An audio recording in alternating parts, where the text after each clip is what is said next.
Hello everyone, today we are going to look how to make your GitHub README file into a GitHub Pages site.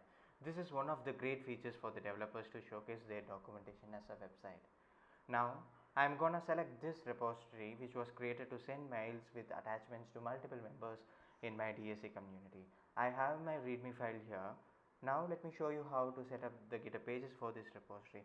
Click on the settings tab and go to the GitHub Pages option and click here. You will be navigated to this page.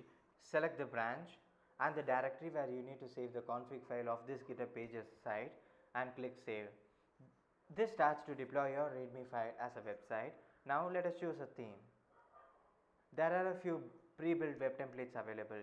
You can choose one that suits your requirement, and I'm gonna choose the minimal template. The message here says that our GitHub Pages is getting ready. Since it is not yet deployed fully, it is showing 404 error. Let us wait for a few more seconds.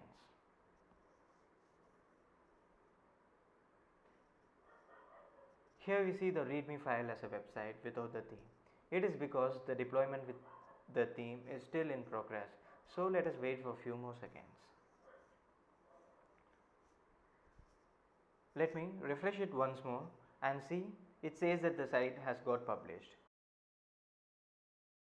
Hola, here is the GitHub Pages website of our README file with the selected theme.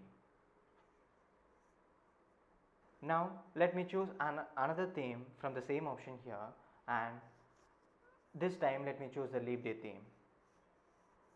If I refresh the page, it will show that our site is getting ready. This means it is getting deployed at backend.